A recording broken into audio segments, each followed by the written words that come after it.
coming right to my CVJ point, right? I'm right in the female space between the atlas and the occiput. Not much to see. There's a wiggling of finger. Hello. Okay. How's that going for you?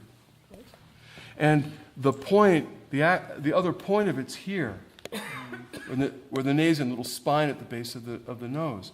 And what you're feeling is how that's informed by vertical axis. This is off of midline. This is not really midline. So this is a bit like worm and dreaming coming together. And in perfection, it's going to come right through the cruciate suture.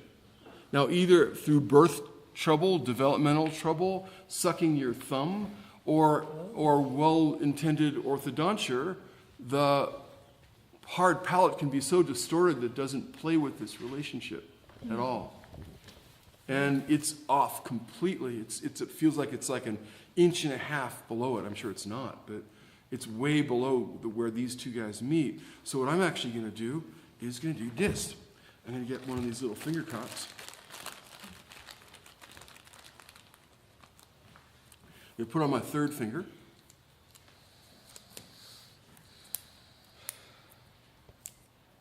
And, sorry, yeah, do that open just slightly. And I'm just going to douse for that little cruciate suture point.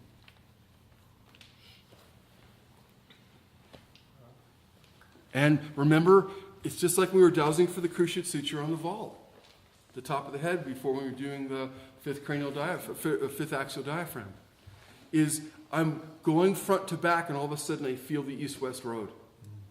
And at that point, I just feel myself lock in. It's like one of those computer games when you're targeting something, it goes like that. So here we are. You may find that your index finger is better to do this. Your third finger, there's a whole lot of biomechanical, logistical stuff to figure out. So I've got the nasion, right, the cruciate suture of the palate, and I've slipped my finger back here to the odontoid process. And it's just the middle finger? Just the middle finger. I have one finger. If you look, take a close look. Can you get my fingers? You're not that far back. I would have thought you'd be much. No. When I was showing you, the hard palate isn't really that as big as it feels like. Our tongues are really sensitive. It feels like this is really big. I mean, look, it's like an inch.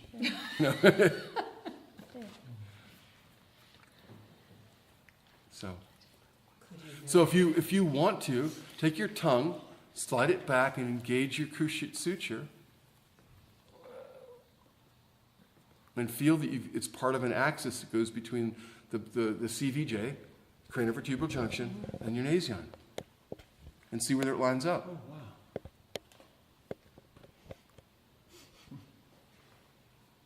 And it's part of a vertical axis that goes from cruciate suture to the cruciate suture through the sella turcica, right to the top of the head, to your little, where each you have your little skylights. Kind of weird, ain't it? Who knew that was in there, right? So it's kind of above the hard palate? What is? It is the hard palate. Remember I had the skull out and I was showing you in the hard palate where the suture was? It's the maxilla and the palatine. Okay, remember okay. Do you remember when we were all together and I had the skull up? And I was showing you where the cruciate suture was? Yes. Okay? And, yeah. I remember. Yeah.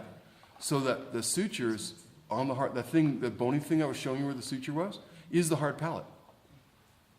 I hear you. It's just not. Lights are on, nobody's home. Other way. See that guy Yeah. and this guy. That's your hard palate. Yes. This is our. The whole thing is your hard palate. Feel this until you feel that. Yeah. Thank you. Yeah.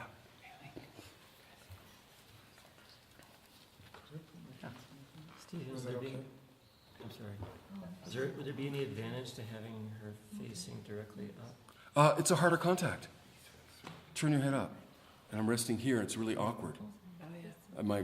The weight of her hand now has put so much force on my finger that I lose my sensitivity. So Yeah, absolutely. I've seen several people or traditions that use this, and the people that do it all do it with the head turned.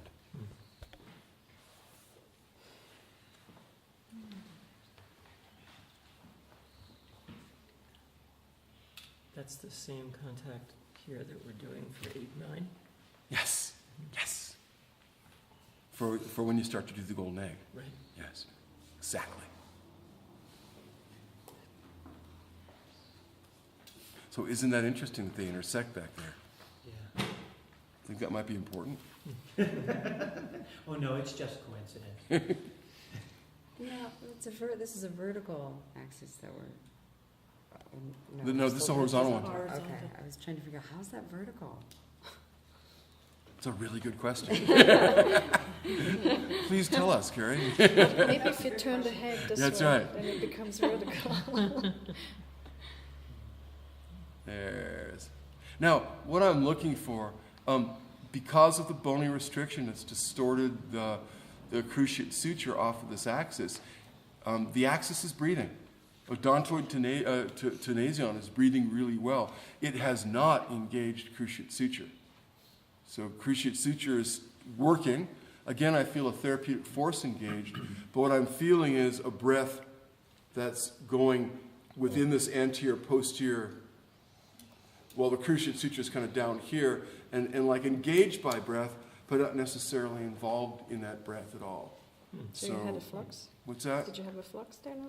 No, not yet. So to go to AOC history, Uh-huh. you treated a case that I believe the woman was a client Patrick's. who Oh, came in. right. Yes. And is that the point that you treated? Yes. AOC history. The AOC archives. Yeah. Well, how is she doing? What's her name? Amy. Yes, Amy. Amy? Oh, Amy needs another session. She's crazy. This woman has woken up and realized that she's been asleep for 40 years. And she has no idea what to do with her life. She's never really been to school. She doesn't have the skill. It's amazing. And She she's a comes very in- conscious being. Yeah. I mean, did you see when she was waking up? Oh, she's Right, awake. the lights are on, right? Oh my God. I mean, she's She an doesn't know what to amazing do. being. There's hardly anybody home. Yeah. Well, nobody's been home for a while. Yeah. It's like waking up to a house, that, you know,